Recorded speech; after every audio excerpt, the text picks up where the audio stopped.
Victoria Hale's breath vanished as if a hand had closed around her throat, and in the space of a single heartbeat, the most powerful CEO in Chicago collapsed in front of her entire executive board.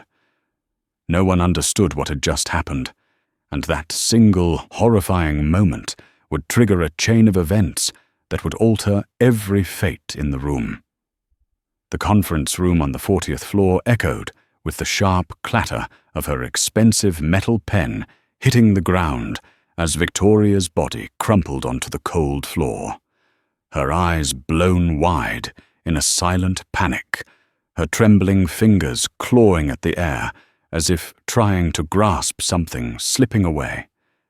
The ceiling lights reflected off her rapidly paling face, revealing a fragility no financial magazine had ever spoken about. In that multi-million-dollar room, where decisions could shake markets, every director people who lived their lives, wrapped in authority, stood frozen, mute, and powerless.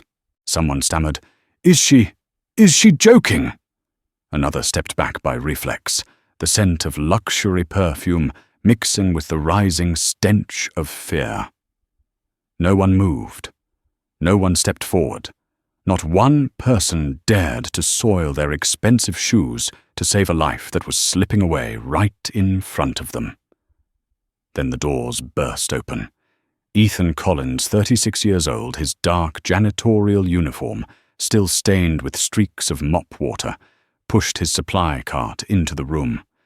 He stopped for a single second as he saw Victoria sprawled on the floor, her hair undone, her lips turning blue, her chest frighteningly still. He needed no explanation. He needed no orders. Status did not matter. Ethan flung the cleaning rag aside the dry cloth landing with a hollow thud and sprinted forward with instinct so sharp it felt like survival, not for himself, but for the woman teetering on the edge of death. A director shouted, "What do you think you are doing?" Another blocked his way. "Do not touch her." Ethan slipped past them, ignoring the voices, focusing only on Victoria's colorless face. When he pressed 2 fingers to her neck, his blood ran cold. No pulse. His own heartbeat pounded so violently in his ears it felt like a drum ordering him to move. The CPR lessons he had taken years ago at a community class, a class he only attended because they gave out food vouchers, surged back into his mind. "She is not breathing. Move," Ethan commanded. He knelt, tilted Victoria's head back, lifted her jaw, drew a deep breath, and sealed his lips over hers. A female executive shrieked, "Oh my God, he is kissing her!" A rough hand yanked Ethan's shoulder so fiercely his spine flared with pain. He tore himself free, shouting through ragged breaths, "She is dying." Then he began chest compressions, strong, rhythmic, relentless. Sweat broke across his temples. Every push was a plea. Do not die. Do not leave the daughter waiting for you at home. Do not fade into the dark. No one spoke these words, but Ethan felt them all. He heard the curses at his back, the shuffling footsteps of people, retreating, the fearful murmurs of an audience unwilling to intervene. But in his world at that moment, there were only 2 people, one fighting to keep life, the other fighting to bring it back. 1, 2, 3, he counted his voice, rasping each compression as heavy as lifting the entire building. Something hard struck his back. Maybe a baton, maybe the handle of an umbrella. He did not stop. He could not stop. When he leaned down to give another breath, his lips trembled, not from fear, but from desperation. Victoria Hale, the woman he only knew from posters in the lobby, or from meetings he cleaned up after was now seconds from death. Then a flicker. Her chest twitched. A small rasp escaped her throat. As if someone had pulled her back from the edge, Victoria gasped a long, chaotic, painful inhale, but alive. Ethan sagged back, shoulders dropping, vision blurring with exhaustion. He had saved her. He, the man dismissed as a background fixture of the building, had done what not one powerful person in that room dared to do. But the moment Victoria breathed was also the moment Ethan understood what was coming. The eyes that landed on him held no gratitude, only disgust, only suspicion, only hate. Martin Graves stepped forward, his voice sharp as steel. "What is your name?" "Ethan," panted Ethan Collins. I only... You put your mouth on our CEO." Ethan frowned. "I performed CPR on her. We will review the cameras. For now, get out. No thank you. No acknowledgement. Only accusation." Ethan lowered his head, lifted his dented cleaning bucket, while pain still burned down his spine, and quietly pushed his cart out of the boardroom, leaving behind the chaos Victoria's ragged breathing and the invisible wall separating wealth from anonymity power from the people who serve it. What he did not know was that the moment the door closed behind him, his fate and Victoria Hale's had already begun to shift in ways no one in that room could possibly imagine. And everything that had just happened was only the beginning. The morning after saving Victoria Hale, the city of Chicago sat under the cold winter sun. But for Ethan Collins, the sun had never risen. He stood before the towering Harper and Sloan Holdings building, where the glass panels reflected the majesty of the financial elite. Yet all he saw in his own reflection was a janitor, with dark circles under his eyes, and a back still aching from the blows he took the day before. He adjusted the strap of his lunch bag, took a deep breath, hoping everything would return to normal, that he could quietly resume the cleaning job he had always done. But the security guard at the door, the same one who usually nodded at him every morning, stood stiff and cold-faced. "Collins, you are not allowed inside." Ethan frowned. I am scheduled for the morning shift on the 16th floor. Orders have been given. You are suspended." The words dropped like a verdict. Ethan tried to stay calm. "Suspended for what reason, I am not permitted to say. Contact human resources. No sympathy. No hesitation. Just the hollow detachment of someone following orders." Ethan stood frozen as office employees streamed past him, each one avoiding him, as if he were a stain on the floor they did not want to step on. The cold wind bit down his spine, but the thing that made him tremble was not the weather. It was the feeling of being cast out from the very place where he had saved the life of its highest-ranking leader. Ethan turned toward the service entrance he normally used. As he stepped inside the night shift, Supervisor's face showed uncomfortable regret. "Ethan, HR wants to see you." He walked into the small room where Human Resources held their desk. A white envelope already sat on the table. The HR representative, a blonde woman who always spoke gently about respect in the workplace, refused to meet his eyes today. "Ethan, we have to terminate your contract immediately." The words sliced the air in two. Ethan's voice caught. "Why?" She pushed the envelope toward him, her voice shaky, but practiced as if rehearsed. "Due to conduct inappropriate for interaction with senior leadership." Ethan gripped the paper tightly. "I saved her life. Victoria Hale. She went into cardiac arrest. I performed CPR. I cannot discuss this further." She stood up, ending the conversation with a stiff nod. In that moment, Ethan felt less like a person and more like a file being discarded. He stepped into the hallway, his legs barely supporting him. Each step felt like dragging the weight of his entire life behind him. A door opened as other employees passed, and Ethan heard the whispers. "That is him. What did he do to Ms. Hale? I heard he kissed her while she was unconscious. Disgusting." The words hit his chest like a falling anvil. The rumors had already begun, twisted, cruel, and terrifyingly believable. When he stepped outside, his phone buzzed. A text from a co-worker. A screenshot from the conference room camera, angled to show only the moment he leaned down to perform rescue breaths. The chest compressions were cut out. The panic was cut out. The truth was cut out. Only a single frame left, easy for someone to distort. The comments beneath flooded like a storm. Filthy janitor. Took advantage of the CIO. Prosecute him. Ethan sank onto the steps of the building, the very place where the night before he had fought to keep the most powerful woman in the company alive. Now he sat alone, his hands trembling, his vision blurred by an injustice too heavy to bear. He did not want to cry, but his body betrayed him. When he returned to the rundown apartment on the west side of the city, Lily ran toward him, arms wrapping around his leg. "Daddy, you are home."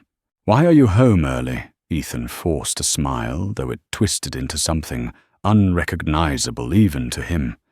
Daddy has the day off," Lily asked. "Are you okay?" Ethan brushed her soft hair gently. "I am okay," but his voice cracked at the end. Dinner was cheap mac and cheese from a discount store. Though Lily chatted about school, Ethan barely heard her, his mind drowning in isolation slander, and the feeling that his dignity had been erased. When night fell and Lily slept, Ethan sat on the thin mattress, his back against the cold wall, staring into the dim room, where the flickering bulbs felt like reflections of his life fading out. He checked his phone again. More messages, more accusations, more words pushing him deeper into a bottomless pit. A voice message played. "Ethan, people are saying you did something to Ms. Hale. Maybe you should stay quiet for a while." That voice tightened his chest. "No.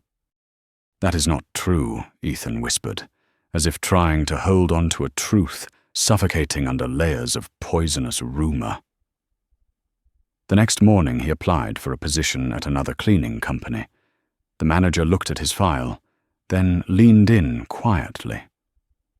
"You worked at Harper and Sloan," Ethan nodded. "I had a situation. We heard about the incident. We cannot hire you. I am sorry." Hope slammed shut in his face, again and again. As he stepped outside, the wind cut through his thin jacket. A group of teenagers near a convenience store stared at him and burst into laughter. "Look, it is the janitor from the internet, the guy who takes advantage of people." Their laughter chased him like chains, dragging across the pavement. Ethan boarded an old bus, slumped into the seat and buried his face in his hands. The bruises from the day before still hurt, but what hurt more was how easily the world chose to believe the worst about him, no matter the truth. When he arrived home, he opened the door to find Lily asleep at the table, drawings scattered around her small hands. Ethan lifted her gently, placed her into bed, then returned to the living room, sitting motionless in the dark. Finally, he whispered into the cold air, "Why did saving someone cost me everything?" And at that very moment, somewhere else in the city, Victoria Hale awakened from a nightmare, her hand trembling, as if still searching for the voice that had pulled her back from the edge. She did not yet know his name, but soon she would, and once she did, both their lives would change forever. Victoria Hale jolted awake in the darkness, her breath breaking into rapid gasps, as if someone had just yanked her violently up from underwater. Her heart pounded hard each beat, crashing in her chest like a hammer. The penthouse around her, with its soaring ceilings and glass walls overlooking the entire city of Chicago, suddenly felt suffocating, as though every inch of air was tightening around her throat. The nightmare had returned for the third time in a week. It was always the same. She was suspended in a void, an endless black swallowing every direction, and in the heart of that darkness, a trembling yet determined voice whispered beside her ear, "Breathe, come back, do not give up."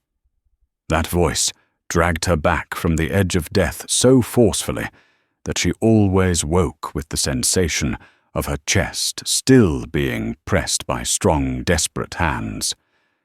But what terrified her most was not the memory of the pain, it was the fact that she could not remember the man's face.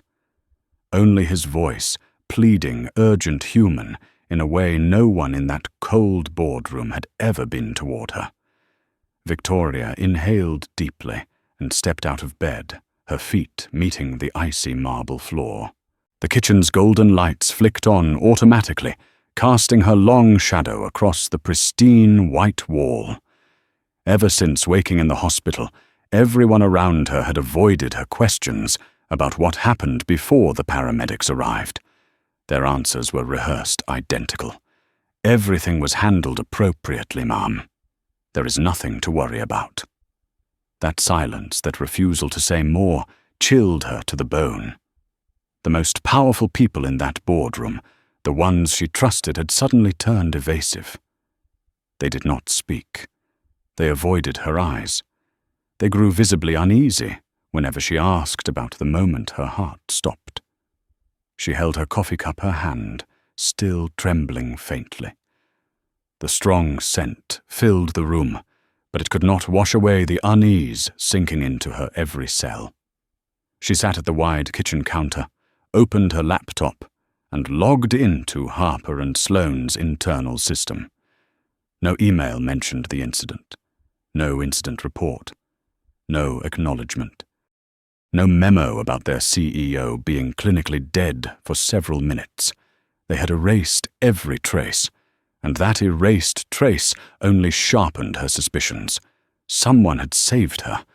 A man, a voice, a breath, hands shaking yet powerful. So why were they all trying to bury that truth? Victoria shot to her feet, grabbed her phone, and called the head of security.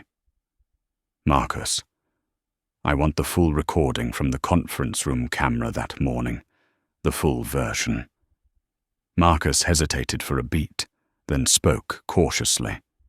"Ma'am, HR and legal have reviewed it already. They said I did not ask who reviewed it."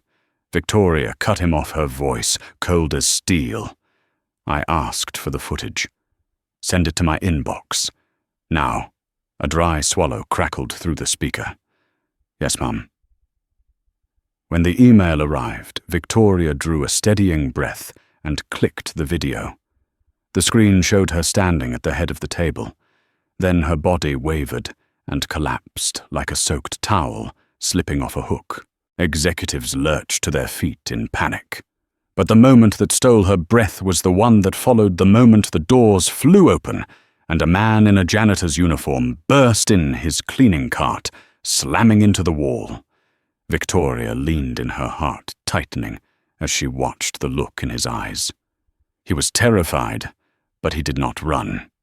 He did not freeze. He did not wait for anyone's permission. He charged toward her, as if her life were the only thing that existed. She saw him being yanked away from her, saw the blows slamming into his back, saw the pain in his eyes. Yet he still turned back to keep pressing on her chest. And when she took that first ragged breath, she heard his hoarse voice cry out, "She is alive, she is alive." Victoria was stunned. That voice was not a dream. He was real. He had fought for her life, while every six-figure executive she paid had stood paralyzed. But as the video continued, her shock twisted into fury. Chief Financial Officer Martin Graves. The man she believed to be a pillar of integrity stormed forward, grabbed the janitor's shoulder, and shouted at him before throwing him out as though he were a threat. No gratitude, no recognition, only contempt. Victoria froze the video. Her grip tightened until her knuckles turned white. Who had allowed this? Why had the man who saved her been treated like a criminal, and where was he now?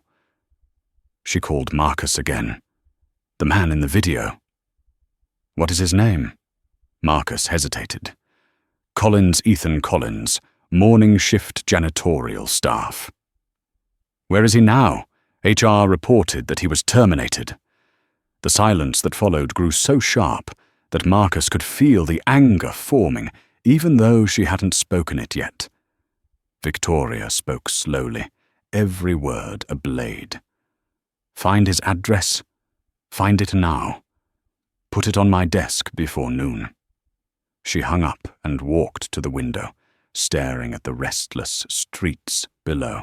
A city unaware that the CEO of a major corporation had just realized she had been betrayed by the very people she trusted the most, the polished, powerful faces that hid rot behind their smiles. And the only person who deserved her gratitude, the only person who had shown humanity, had been shoved aside as if he didn't exist. Victoria placed a hand over her chest, right where the pain had seized her that night. She remembered the trembling voice, the warmth of his breath, the desperation in each compression, the sweat that hit the cold stone floor as he fought for her life with everything he had. He had risked everything to save her, even though it might destroy his own life. And she, whether knowingly or unknowingly, had let him be crushed by the very system she commanded. Victoria closed her eyes and exhaled slowly, feeling guilt curl cold and heavy around her heart, for the first time in years.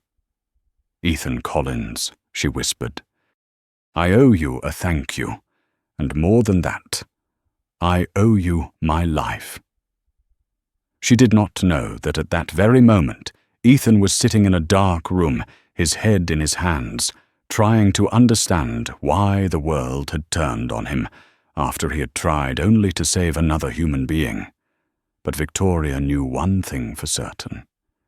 She would find him. And once she did, nothing would ever be the same again. Ethan Collins sat alone in his run-down apartment, where the peeling walls and the old heater clattered with every struggling breath, as if it were barely holding on alongside him. The dim glow from the single lamp washed over his face, tired, hollow, and dazed. In less than 48 hours since the moment he saved Victoria Hale's life, his world already, at rock bottom, had been pushed even deeper into darkness. His breathing came heavy, each inhale stabbing into his chest. But the pain that cut him the most was not the bruises across his back or the insults flooding the internet. It was the feeling of being erased, crushed by the very people he had tried to save. Outside Chicago remained loud and cold, but inside Ethan's cramped room, time seemed frozen. Lily, his 7-year-old daughter, slept on the small bed pressed against the wall, tightly hugging the worn-out stuffed bear she had carried for years. Her face was peaceful, completely unaware that their entire world was shaking like a building battered by waves. Ethan looked at her, his vision blurring, forcing himself to breathe quietly so she would not hear him break. Not tonight. Not after she had told him Daddy is a hero, but what kind of hero gets fired? What kind of hero gets accused of taking advantage of an unconscious woman? What kind of hero becomes a citywide threat? His phone buzzed another notification. Ethan picked it up and his heart clenched.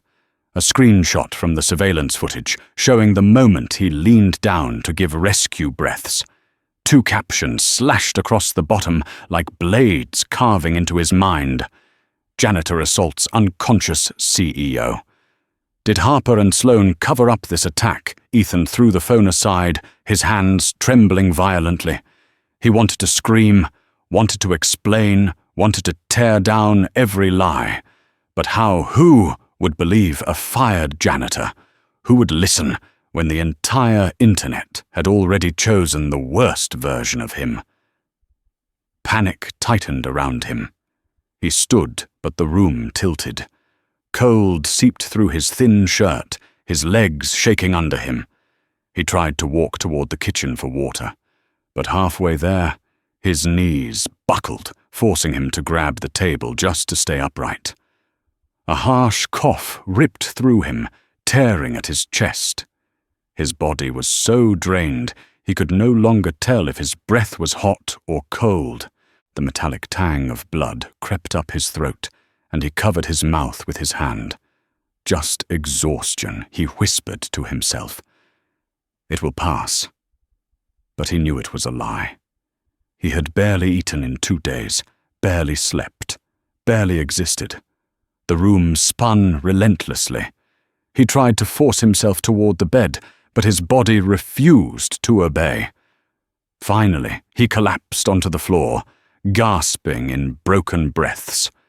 A tear fell onto the cold tile, mixing with the dust of the life he was desperately trying to hold together. Across the city, Victoria Hale stood before her laptop screen, her hand trembling not from fear, but from the fury boiling inside her chest. She had watched the video again for the 3rd time, each frame stabbing deeper than the last. She saw the determination in his eyes, the pain on his face, as he fought to keep her alive. She saw the moment he was torn away from her like a contaminant, saw the blows land on his back, saw him still turn back to continue compressions. And she saw something she had not seen once in all her years as CEO, not in a single pair of eyes in that boardroom compassion. Victoria clenched her jaw, her chest rising sharply with remorse. She had lived because of him. But what about him? They had traded her survival for his downfall. She grabbed her car keys. The morning meeting cancelled. The investment plan postponed. The board's phone calls ignored. For the first time in years, Victoria left everything behind and chose to do what was right, even though no one expected her to. She drove through Chicago's freezing night, following the address Marcus sent. When she arrived at the decaying apartment building where Ethan lived, her heart tightened, not because of its condition, but because of how violently it clashed with her world. She climbed the rusted metal stairs, each step groaning under her weight. She knocked. No answer. She knocked again, harder. Finally the door cracked open, revealing a little girl with messy hair and fear pale across her face. "My name is Lily," she whispered. "My dad, he will not wake up. I tried making soup, but he will not eat." Her shaky voice and wide, dark eyes struck Victoria like a blow. She pushed the door open. The smell of damp air and exhaustion spread out to greet her. Ethan lay curled on the floor, his face flushed with fever, his breaths shallow and fading. Ethan. She dropped to her knees beside him, her hand touching his cheek, burning hot. Oh my God. Without hesitation, Victoria pulled out her phone. "Send an ambulance immediately. Adult male, unconscious, high fever. Possible dehydration and collapse." Lily clutched Victoria's sleeve, whispering, "Please help my dad. I am scared." Victoria wrapped an arm around the girl, holding her close, as she looked at Ethan, lying motionless on the ground. "Do not worry. Your dad saved me. Now it is my turn to save him." When the sound of sirens echoed outside, Victoria felt something inside her fracture, not because she was afraid of losing Ethan, but because for the first time in her life she had to face the truth. All her power could not save her. But a man the world dismissed did, and she would not let the world destroy him a second time. The wailing siren of the ambulance echoed down the worn-out street, casting flashes of red and blue across peeling walls, as if the entire neighborhood were being shaken awake from a nightmare it had long grown used to. 2 paramedics rushed into the apartment, swiftly lifting Ethan onto the stretcher, while checking his breathing, his temperature, and what little reflexes he still had. Victoria walked right beside them, her heart heavy as stone, her steps falling into instinctive rhythm with the stretcher, as though some invisible thread now tied her to the man who had dragged her back from death. She could smell the sharp sting of disinfectant mixing with the damp odor of the old hallway, could feel the faint, failing breaths Ethan exhaled, each one sounding like he was fighting the whole world just to stay alive. Lily stayed close to Victoria's side, her small hand clutching Victoria's tightly, as though it were the last piece of hope she could hold on to. Is my dad going to die? Her voice trembled so much it barely formed the words. Victoria tightened her grip on the little girl's hand. No, I promise. I will not let that happen again. A promise she knew would cost her more than she had ever paid for anything. As the ambulance sped off, Victoria sat beside Ethan on the narrow bench, unable to tear her eyes away from his face, a face once fierce and fearless, now pale and weak, so fragile.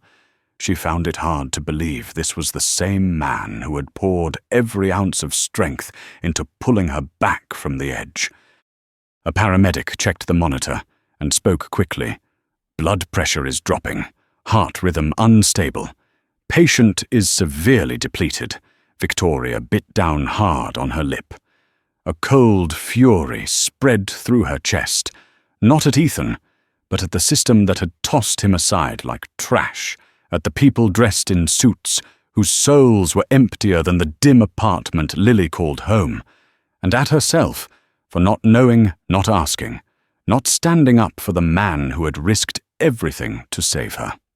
When they arrived at the private Northside hospital, the place where Victoria could walk in at any hour without paperwork or delay, she all but pressured the staff into moving faster.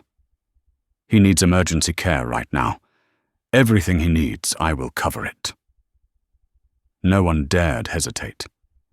Within minutes, Ethan was wheeled into an intensive evaluation room, hooked to heart monitors and IV lines.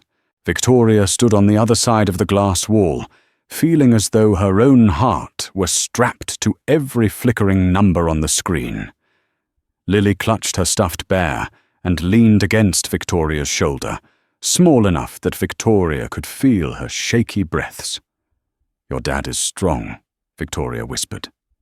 "Do you believe me?" Lily nodded, but fear still shimmered in her eyes. A doctor finally stepped out, removing his mask. He is severely exhausted. High fever from overexertion, dehydration, several days of sleep deprivation. His blood sugar is dangerously low. If you had arrived even a little later, he might have. He did not finish. Victoria did not need him to. Something inside her dropped heavily like a hammer, striking through her chest. She had been saved. Yet the man who saved her had been pushed to the brink of death. When Ethan was moved to a private recovery room, Victoria walked in and saw him lying motionless among crisp white sheets, an image painfully at odds with the dusty, burdened life he had been barely clinging to. She pulled a chair to his bedside and sat down, simply looking at him, looking long enough that her lips pressed tight and her eyes began to sting. In the quiet of that room for the first time, Victoria saw clearly the truth she had spent years ignoring. She had allowed power to blind her, allowed wealthy, hollow-hearted people to run a system that crushed the small but decent, allowed this man to be destroyed. She placed her hand gently on the edge of the bed and whispered, "I will fix everything. I swear." Her voice cracked with emotion, with guilt, with the truth slicing through her like a blade. "Ethan Collins, you will not die because you saved me." She stayed there for hours, refusing to leave, even as her phone vibrated non-stop in her pocket, messages from the board calls from her chief financial officer, updates on billion-dollar projects. Things she once considered the bones and blood of her life.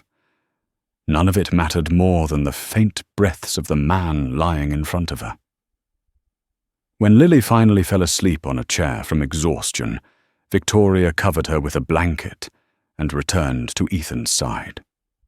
She watched his face, thin but strong, shaped by labor responsibility and a kind of kindness the world rarely rewarded. A few hours later, when the clock turned to 2 o'clock in the morning, Ethan stirred. Victoria shot upright as though electrified. His eyelids fluttered opening slowly like someone fighting their way back from a deep abyss. His tired, dark eyes scanned the room, then found her. "Where am I?" His voice was raw, barely more than a whisper. Victoria leaned closer. "You are safe. You are in the hospital. You collapsed before I arrived. But now you are going to be all right." Ethan tried lifting his head, but winced in pain. "Why are you here? Because I owe you a life." Victoria said, her voice breaking at the edges. "I watched the recording. I know the truth." Ethan shut his eyes, a tear slipping down his temple. "They said I attacked you." "No!" Victoria answered instantly, firm, unwavering. "They lied, and I allowed it to happen." He opened his eyes again, looking at her not with anger, not with resentment, only deep exhaustion and a fragile sliver of relief. "I lost my job," he murmured. "My name. Everyone believes the worst about me. But I believe you, Victoria," whispered her eyes shining, "and I will make sure the world knows you saved me." Ethan glanced at Lily sleeping nearby, then back at Victoria. A broken question caught in his throat.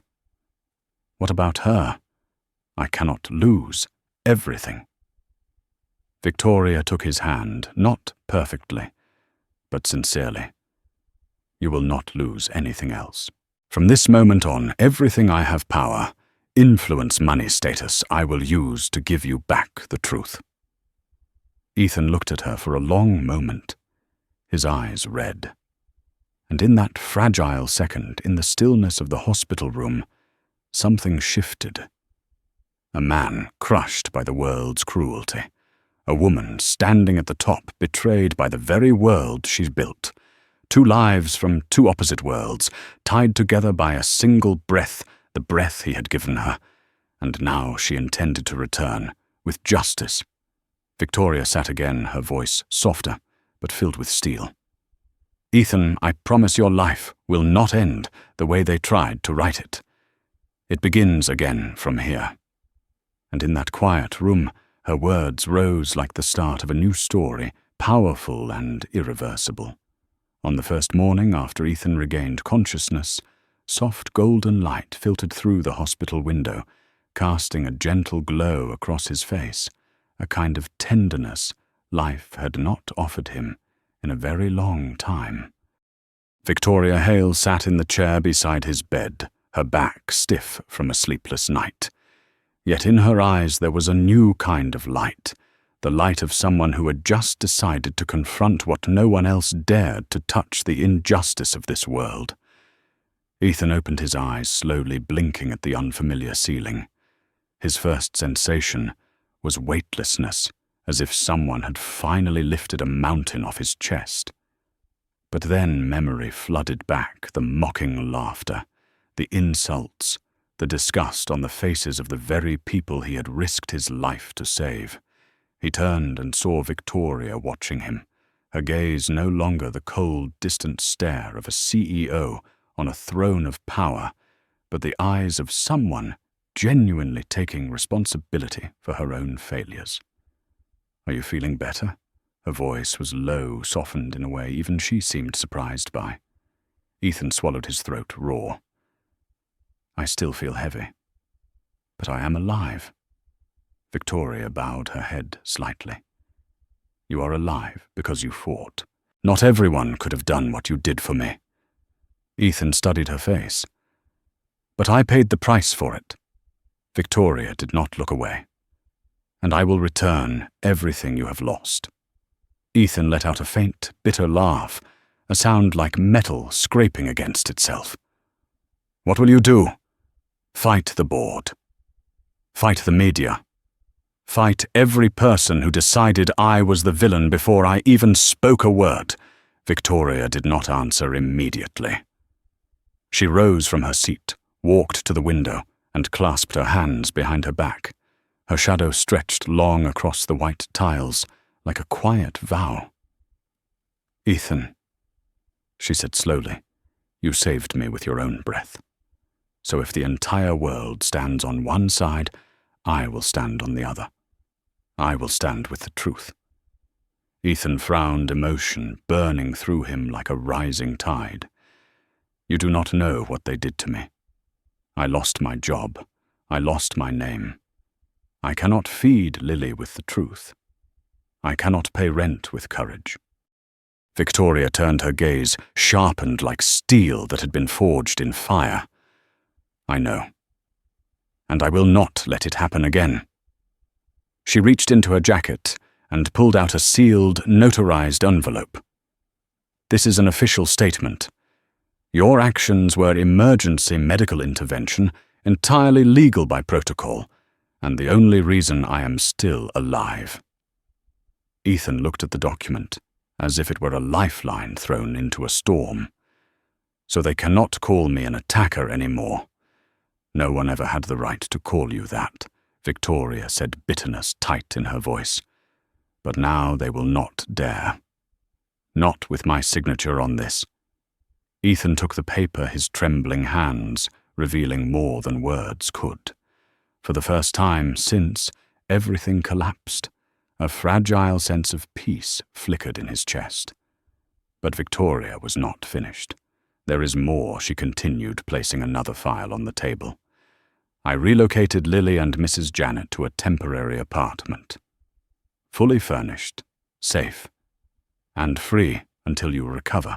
Ethan's eyes widened, and he nearly sat upright if his body had allowed it. Victoria, I cannot accept that, Ethan. She cut him off gently, yet firmly. Do you think you deserve to live in a place where even the heater is about to explode? Do you think Lily deserves to shiver in the dark every night?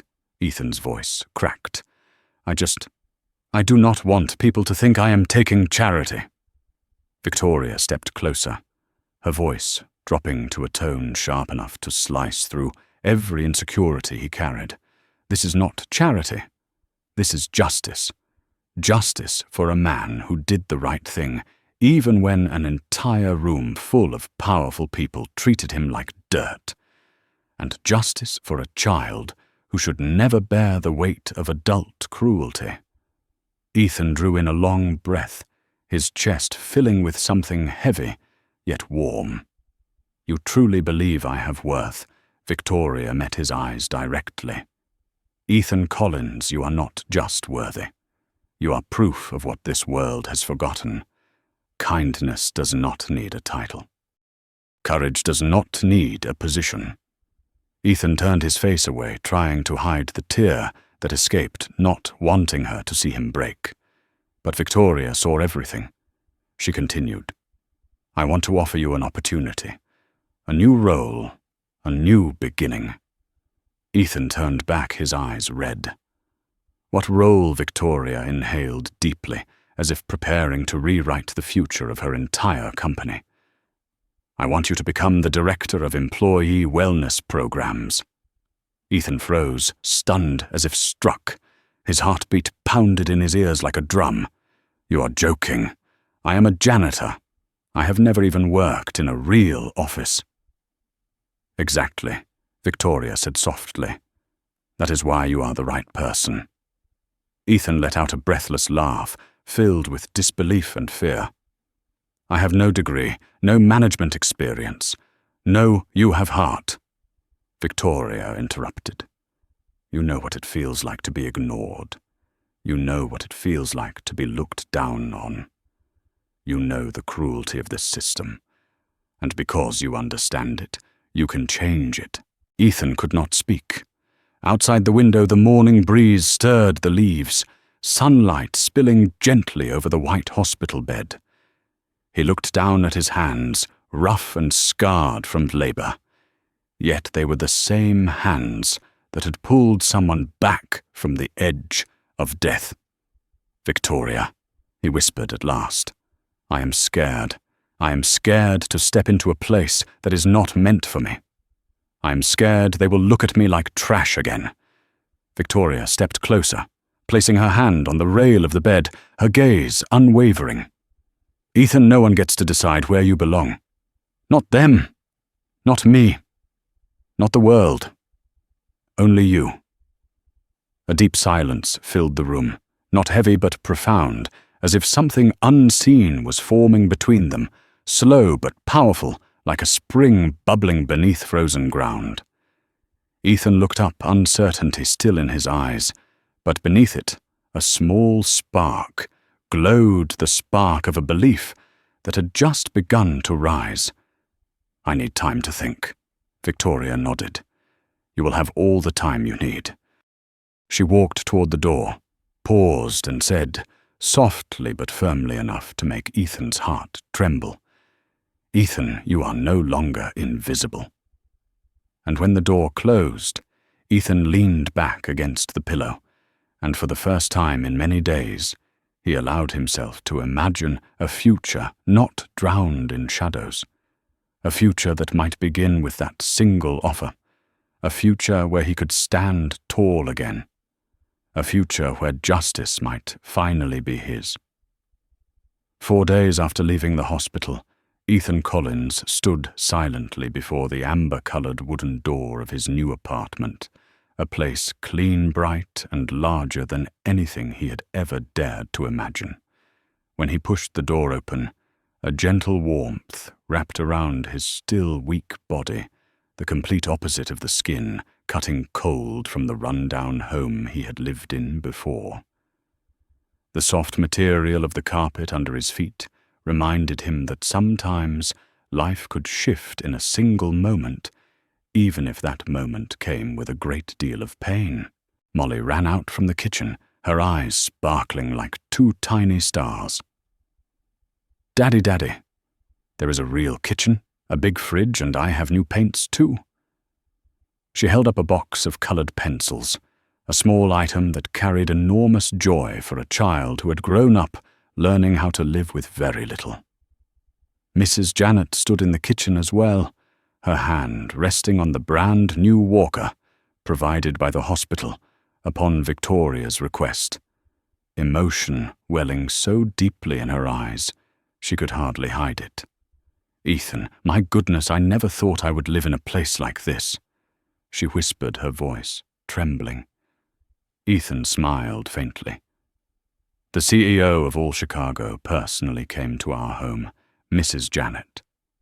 Can you believe that Janet put a hand on her hip and scoffed?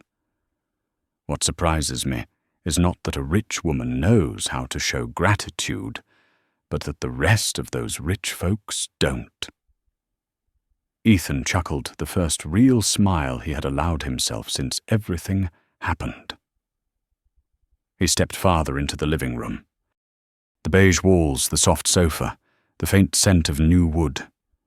No more mold, no more dripping ceiling, no more fear about his daughter's safety. A small card sat on the table. "Congratulations on your new home. Let this be a beginning, not a replacement. VH."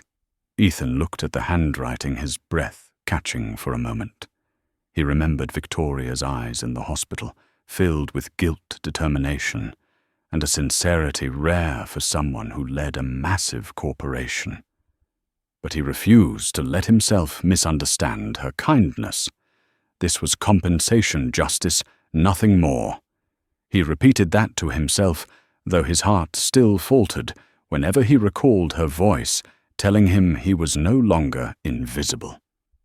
That night, after Molly had fallen asleep in her new room, decorated with animal drawings, Ethan sat alone on the balcony, watching Chicago stretch beneath him like an ocean of lights, For years he had lived at the bottom of that ocean, swimming through darkness, fighting for survival, without ever lifting his head long enough to see the sky. But tonight he sat above it all, wrapped in light, and for the first time he felt something others often took for granted safety. A gentle breeze swept by, carrying the distant sounds of the city traffic horns' laughter life. Ethan closed his eyes, and for the first time in weeks, he felt he was no longer trapped at the center of a storm. His phone buzzed. A message from Victoria. "If you need anything at all, work materials, a place to sketch the new department, just say the word. I will not rush you. You will decide when to begin." Ethan stared at the message for a long moment. He did not reply at once. He knew she was giving him time not to rest, but to heal. He typed a brief message. "I will review the materials. Thank you." But before sending it, he erased the word Ms. and replaced it with Victoria. When he hit send, his heart slowed for a beat, not out of fear, but because he realized he was allowing something new to enter his life. The next morning, Fiona Victoria's trusted assistant arrived at the new apartment with a laptop and a box of documents. She smiled warmly. "Victoria asked me to bring you the foundational materials for designing the wellness program. You do not have to do anything now. Just look whenever you are ready." Ethan accepted the documents, feeling their weight heavier than the paper itself, because he understood the responsibility was not small. He would be building something the entire system had neglected: humanity. Before leaving, Fiona said softly, "You have no idea. Victoria has never done anything like this for anyone." Ethan frowned. "What do you mean, anything like this?" Fiona gave him a light, simple reply that struck him straight in the chest. "She trusts you completely." When the door closed behind her, Ethan stood alone in the spacious living room. He opened the box. Inside was a handwritten note. "Begin with this question. If someone like you walked into the company, what is the first thing you would need?" Ethan sat at the table, picked up a pen and wrote, "Respect." One word, but it was the very thing that had been taken from him, and the thing he wanted to restore to every invisible person in the system. Molly ran in her hair, messy, holding her sketchbook. "Daddy, what are you doing?" Ethan pulled her into his arms. "Daddy is thinking about how to make sure people who work hard like him never get treated unfairly again." "Like you are building a superpower?" Molly asked, eyes gleaming. Ethan laughed. "Yes, something like that."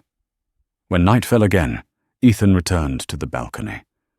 This time he was not wondering how he would survive another day, but imagining a future beginning to unfold. He thought about the custodians, the warehouse workers, the night shift crews, the people pushed behind the polished doors of the tower where he was once humiliated. He thought about how he would bring them back into the light. His phone buzzed once more.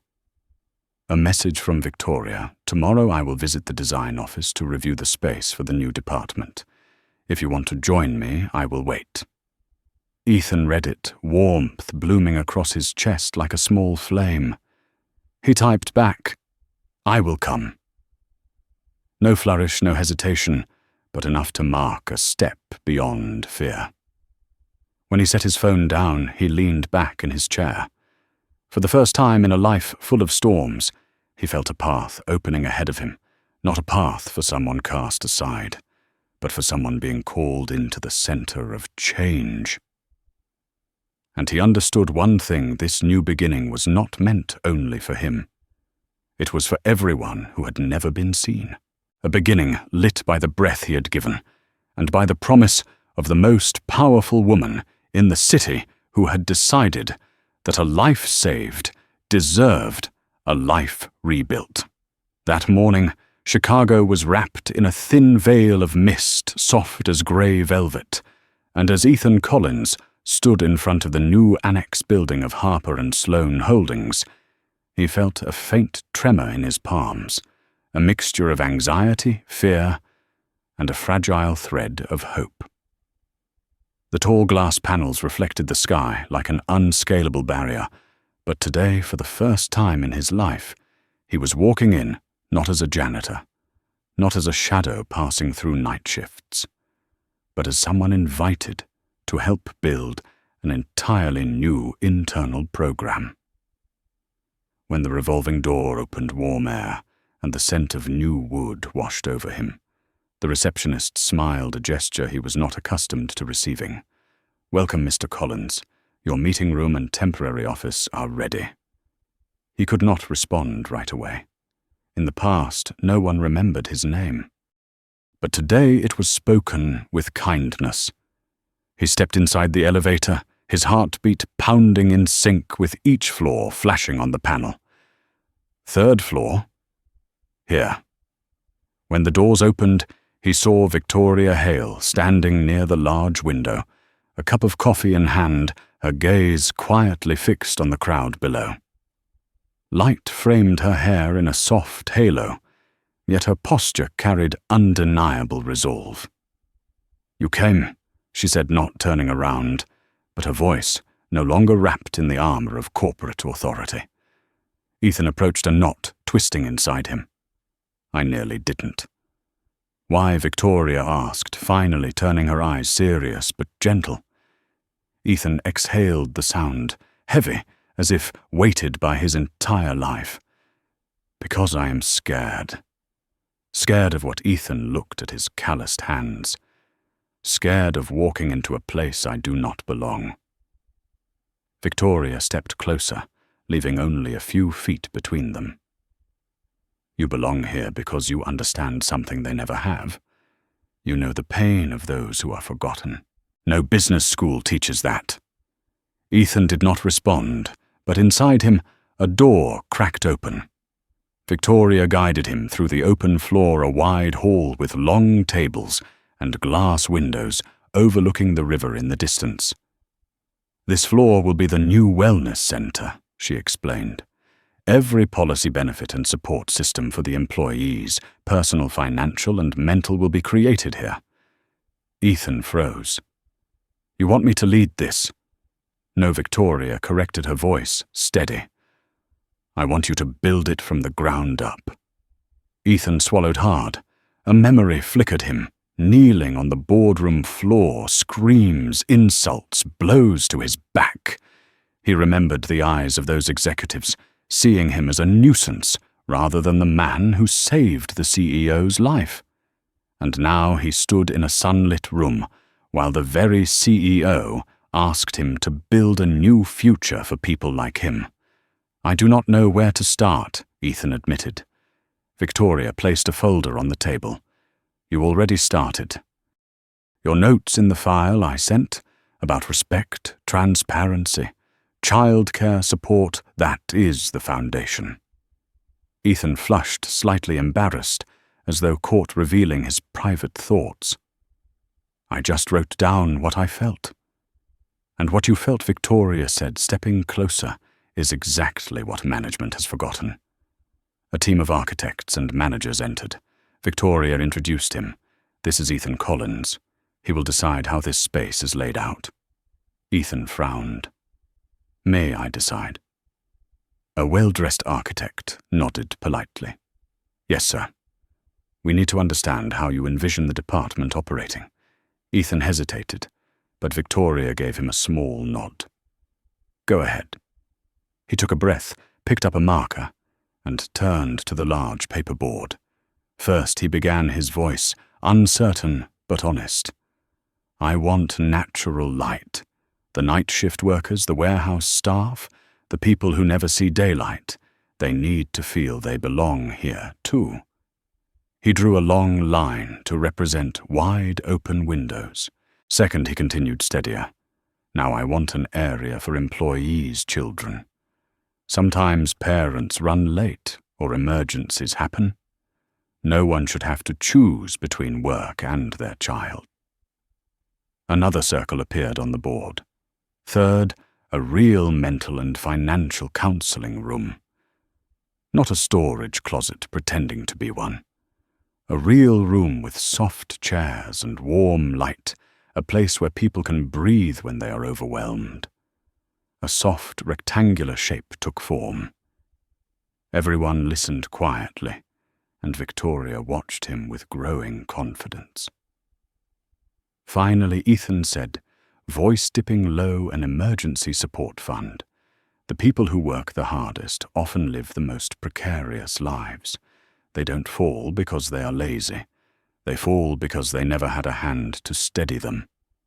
He lifted the marker, his hand trembling slightly, but not from fear, because he had just stepped into his true self. The room was silent for several seconds, until Victoria spoke. "This is exactly why you are here." Ethan turned to her, his eyes glistening. "Victoria, I am still not sure I am good enough." "Not good," she replied. "Right." The word pierced through the armor he had built his entire life. Right. He was not perfect. He had no MBA, no management background. But he was right in the ways that mattered, and in the values the world had forgotten. When the meeting ended, and the others walked out, only Ethan and Victoria remained beside the board, filled with his ideas. "You can say no at any time," Victoria reminded him gently. "I do not want you doing this out of gratitude or obligation." Ethan looked at the drawing, then at his own hands, then at her. "I want to do this," he said. "Not for you. For people like me, people who never get to enter a boardroom unless it is to clean the floor." Victoria did not laugh. She did not cheer. She simply smiled a small, sincere smile of true respect. "Then welcome Director Collins." Hearing those two words made Ethan straighten his spine. As he left the building, the cold wind brushed against his face. But this time, it didn't carry loneliness. It carried clarity. He no longer exited from the side door, the door service workers used quietly. He walked out the main entrance, even if his legs still trembled. Because today, he was not walking out of a building. He was walking out of his old life. And for the first time, he was not a shadow, not an invisible man. He was becoming a builder, a founder, someone using his pain to create something better for thousands of others. And he knew one thing with absolute certainty. This was only the beginning. News of Ethan Collins being appointed Director of Employee Wellness spread faster than even he imagined, fast enough that when he walked into the annex office the next morning, curious glances and tentative smiles were already waiting for him. But what did not wait long was the storm brewing in the shadows, and the one stirring it was none other than Martin Graves, the man who had thrown Ethan out of the boardroom and out of his old life as carelessly as tossing a dirty rag. Martin sat in his private office, his face carved with the deep lines of threatened arrogance, fingers tightening around a glass of whiskey as if he wanted to crush the crystal itself. A janitor being elevated to management. "What in the world is Victoria thinking?" he growled, fury rising not because of who Ethan was, but because his own power was being shaken for the first time, and like every man who built his career by stepping on others, Martin chose the only strategy he knew. Smear sabotage destroyed the reputation of the target. He lifted the phone, his voice low and cold, the tone of someone accustomed to giving orders. "Find me everything I can use to take down Ethan Collins. Old records, medical history debts, anything. I want something that makes him a threat." The voice on the other end replied icily, "It will cost a lot. I did not ask the price."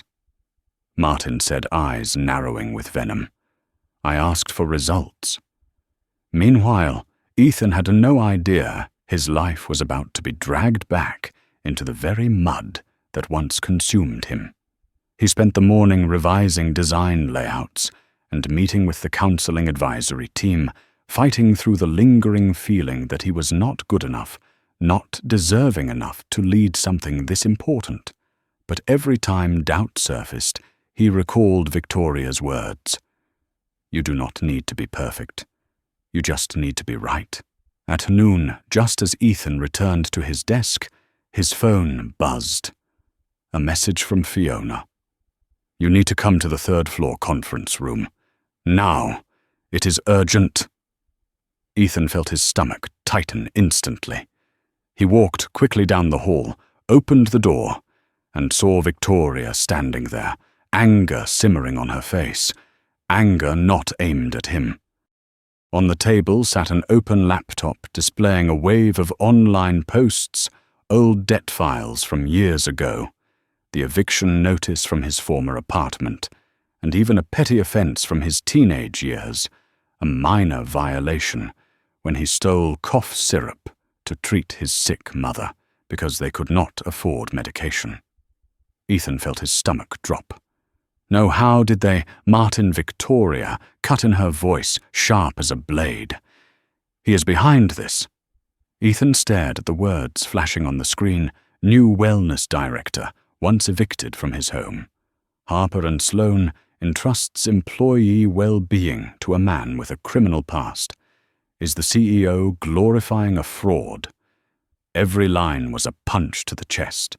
He sank into a chair, hands trembling. They will not trust me now. Everything I am trying to build will fall apart. Victoria stepped forward and placed a hand on his shoulder, a brief touch filled with unwavering resolve. "Ethan, you can let them define you, or you can tell your own story." But Ethan, inhaled sharply. "I am ashamed. I spent my whole life hiding all of this." "You hid it," Victoria said gently. "Not because you were wrong. You hid it because the world is rarely kind to the poor when they make mistakes."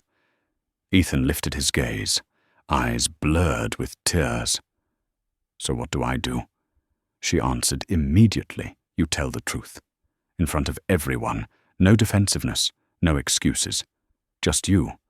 And for the first time, Ethan saw not just protection in her eyes, but belief that he could withstand the storm. That afternoon, word spread that Ethan would speak to the entire annex staff. The third floor filled quickly, office workers, security guards, janitors, technicians. People who had never stood in the same room before now gathered to hear a janitor speak on justice. Ethan stepped onto the platform, his hands shaking but his eyes steady. He began not with an apology, but with truth. "I am not perfect. I grew up poor. I made mistakes. I was evicted. I spent my life doing jobs no one sees. But not once did I betray my conscience." He spoke about his mother, about stealing cough syrup at 16, just so she could breathe through one night without pain. He spoke about working 3 jobs at the same time, about falling asleep on a bus seat from exhaustion, yet still forcing a smile so his daughter would not worry. He ended with a sentence that silenced the entire room. "If they believe my past makes me unfit to help people like me, then they understand nothing about justice." Applause erupted. Then more. Then the entire room rose to its feet.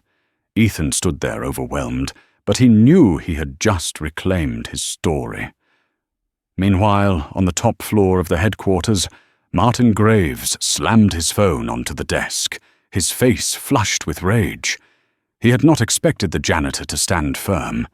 He had not expected Victoria to stand beside him. He had not expected his own story to start crumbling. The shadows had struck back, but for the first time, Ethan was no longer afraid, because he was no longer standing alone. 6 months after the media storm, the name Ethan Collins no longer appeared in hateful headlines, but in news reports as a symbol of kindness rising in a hardened world. The employee wellness program he designed had entered full operation, and the numbers shocked the entire board. More than 200 reports of injustice submitted in the first month, 12 employees wrongly evaluated, were promoted, 7 abusive managers were fired or disciplined, and dozens of workers received emergency support at exactly the moment they needed it to keep their homes care for sick children or survive life's sudden blows. That day, Ethan stood backstage at the National Conference on Labor Equity. He wore a fitted shirt, not the bargain bin bulk packs he used to buy, but the one Victoria had quietly sent, with a note that read, "Wear what makes you feel you belong here." His hand still trembled, not from facing the audience, a hall full of executives, managers, and specialists, but because the truth he was about to speak was not really for them. It was for the young workers wiping tables in forgotten corners, the ones pushing trash carts down long hallways, the night shift guards, the people who had once been just like him, invisible, silent, and overlooked. When the stage lights came on, Ethan stepped forward. The applause rose not for fame, but for a man who had been knocked down and still rose again through decency. He adjusted the microphone, drew a deep breath, and spoke. "I am not a hero. I do not have elite degrees. I was not born into wealth. I used to be the person who only appeared after everyone left the room to clean up the mess they left behind." The hall fell completely silent, as though holding its breath. Ethan continued, each word weighted with truth. "But I learned something the people considered lowest often carry the heaviest burdens. And when they are hurt, the system does not even bother to turn around and look." He told them about the morning. Victoria's heart stopped, about the fear, the pain, and the moment he chose to act, even while being hit, shouted at, and humiliated. He told them about the lies, the unemployment, the despair, and the fever that almost took his life. Then he spoke about Victoria, the first person brave enough to face the truth the system tried to bury. "She did not just save me," Ethan said, looking toward the aisle where Victoria sat among the crowd. "She restored my existence." Another wave of applause thundered through the hall, stronger than before, like the sound of belief breaking through stone. But Ethan's voice softened as he finished. "If speaking up for justice makes me a troublemaker, then I hope this world finds many more troublemakers like me." The hall rose to its feet, applause merging into a single heartbeat. Below the stage, Molly ran up her small arms, wrapping around his waist as she beamed, "Daddy, you did amazing." Ethan bent down and hugged her, a smile blooming across his face without a trace of bitterness.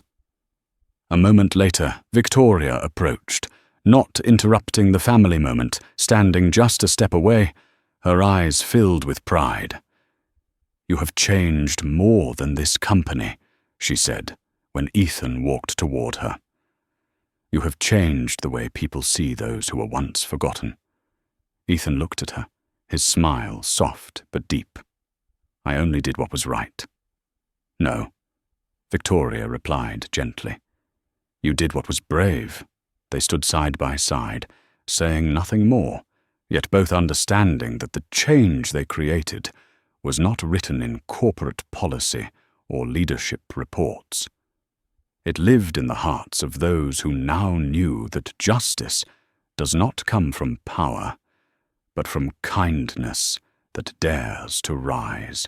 That night, as Ethan sat on the balcony of his new apartment, Chicago shimmering beneath him, the distant chimes of towers echoing softly, Molly curled into his lap under her small blanket. "Daddy, are you happy?" Ethan gazed out at the lights, the breeze threading through his hair, his eyes clear like spring water. "Yes, sweetheart," he said, pressing a gentle kiss to her forehead. "For the first time in my life, I truly am." And as father and daughter sat quietly, watching the city breathe, Ethan understood that his journey did not end with being seen. It began with helping others be seen too, the same way Victoria had helped pull him out of the shadows. A janitor had saved a CEO. But it was the CEO who gave him a second life. And now Ethan Collins walked forward, not as a shadow, but as a light to guide those the world once forgot. From the perspective of a specialist in social equity and the mechanics of power, the journey of Ethan Collins reveals something seemingly simple, yet extraordinarily rare in the modern world. Sometimes real change does not begin with the strongest people, but with the ones who were once seen as the weakest. A culture is only truly healthy when it learns to listen to the voices at the very bottom of its structure, the voices that have been rendered invisible for far too long. Ethan did more than transform Harper and Sloane. He proved that compassion, when given the right opportunity, can become a force powerful enough to reshape an entire power structure. If this story inspires you, please like the video. To help spread this positive message, hit subscribe to continue following the powerful journeys ahead, and comment the phrase "seen at last" to let me know you also believe that no one is born to be forgotten.